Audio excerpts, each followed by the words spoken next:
Justin Baldoni blindsides Blake Lively in court. Blake Lively is being deposed at her lawyer's office in New York City for her ongoing It Ends With Us legal battle, and a surprise guest is reportedly in the room. TMZ reported that Justin Baldoni was present for the contentious face-off. Welcome to PopPlug. Let's get plugged in, because what just happened between Justin Baldoni and Blake Lively in a New York law office might go down as one of the most shocking moments in modern Hollywood legal drama. Sources say the entire room froze. The lawyers stiffened. The court reporter blinked twice. And Blake Lively, she didn't even flinch. Today is a big day in the ongoing saga. It is Lively versus Baldoni, as the actress is set to be deposed, testifying under oath. Now, she'll be grilled by attorneys for Baldoni. The tension in the room was so strong, you could feel it. Because on July 31st, Justin Baldoni, yes, the same Justin Baldoni who once branded himself as Hollywood's favorite feminist, walked into Blake Lively's deposition uninvited, unneeded, and absolutely unapologetic. His reason? An insider told Rob Shooter. Justin insisted. He said, if she's going to accuse me, she's going to have to say it to my face. Baldoni has the right to sit through any depositions in this case,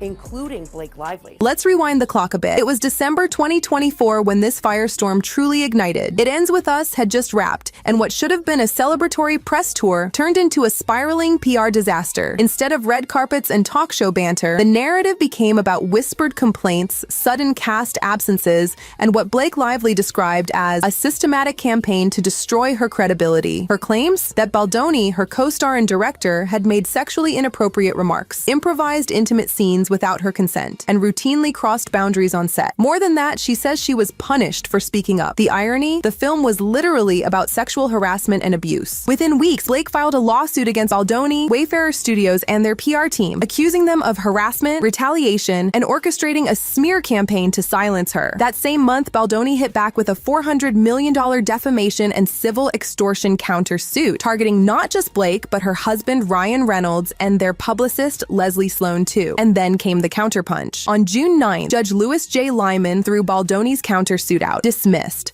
Not enough merit. The court, it seemed, wasn't buying his story, and just when the dust began to settle, Baldoni pulled his most dramatic move yet, showing up in person at Blake Lively's deposition. So to think of them sitting across a table during a deposition, that could certainly be very intimidating and anxiety-causing for Blake Lively. Let's be clear, he wasn't required to be there. In fact, under a protective order granted in July, Blake's team had every right to control the location and attendees. The deposition was scheduled to take place at her attorney's office in Manhattan. No media circus, no surprises, but then surprise! The legal teams tried to maintain composure, but everyone knew something had shifted. The videographer started recording. The court reporter clicked into gear, and between the legal jargon and emotionally charged testimony, there sat Justin Baldoni, stoic, silent, and staring directly at Blake. It was, by all accounts, a power move, and not necessarily a smart one. There's a little bit of strategy to having the defendant at the deposition.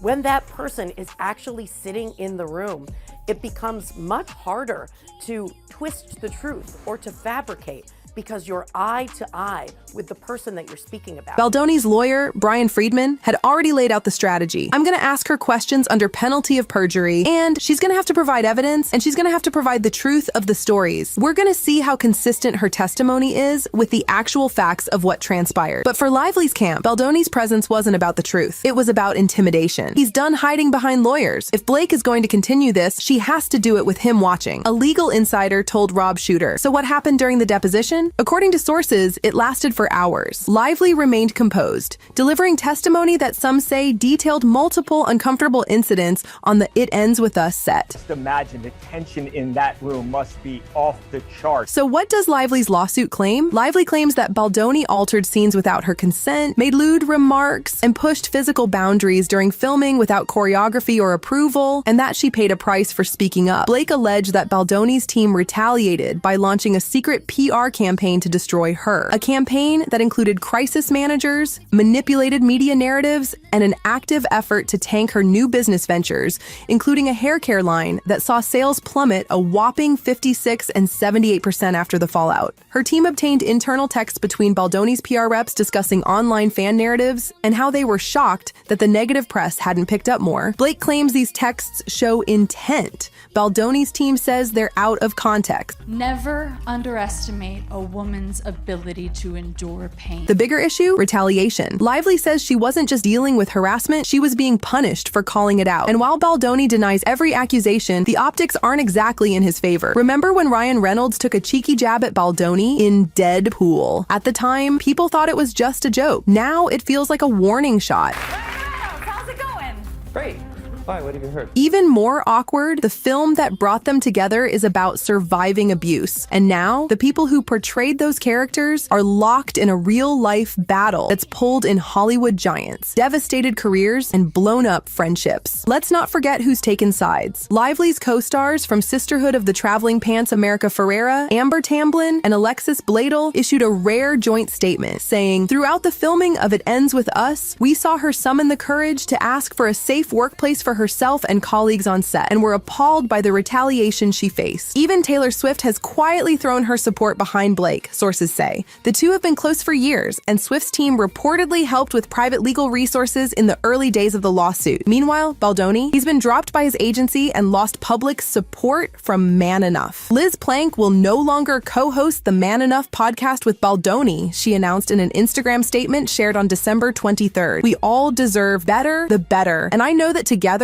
we can create it," she wrote in part. "I will have more to share soon as I continue to process everything that has happened. In the meantime, I will continue to support everyone who calls out injustice and holds the people standing in their way accountable," and even had his feminist award rescinded by the Vital Voices nonprofit. They said the PR strategies outlined in the lawsuit were contrary to the values of Vital Voices and the spirit of the award, and yet Baldoni isn't backing down. He launched a website, thelawsuitinfo.com, loaded with PDFs, timelines, and documents he says prove his innocence. Days later, an anonymous counter-site popped up, thelawsuitinfo.info, plastered with a single message, "Support Blake Lively." The situation? Beyond messy. And now, with a trial date set for March 2026, the discovery phase has gone nuclear. Lively's team subpoenaed phone records from Verizon, AT&T, and T-Mobile, seeking messages from Baldoni, his PR team, and Wayfarer Studios co-founders. They're digging hard. May ultimately get a winner or loser in court declared at some point here, but I don't think either of them walk away a winner from this case. You may ultimately see how this all plays out as the case continues to form. And the drama doesn't end there. Baldoni is facing lawsuits himself now. Stephanie Jones, founder of a PR firm that used to represent him, sued him and two of his publicists for defamation. She says Baldoni and his team tried to pin their smear campaign on her. PR rep Jed Wallace also filed a $7 million lawsuit against Lively, claiming she weaponized social media and damaged his reputation by naming him in the initial complaint.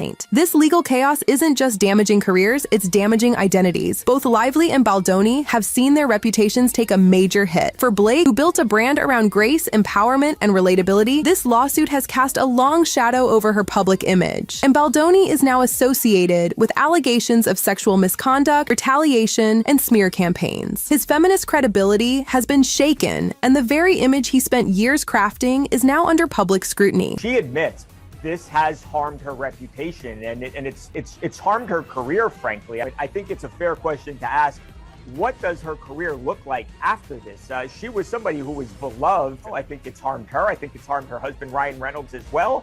And I think the same goes for Justin Baldoni. Blake admits this is a complex situation involving Justin Baldoni. With every twist, this saga becomes more tangled, more emotional, more public. Still, what made headlines this week wasn't a new filing or a judge's ruling. It was Justin Baldoni walking into that room. It was the silence that followed, the looks exchanged, the gasps heard through closed doors. Because even in an era defined by scandal, that was bold. Some call it performative, others call it courageous, but most are just stunned. And now we ask you, regardless of who wins in the courtroom, who do you think has won in the eye of the public? Drop your thoughts in the comments, because this case isn't going away anytime soon. We'll keep you updated on all the latest drama of this messy legal battle. Follow our Facebook page at PopPlug to stay plugged in.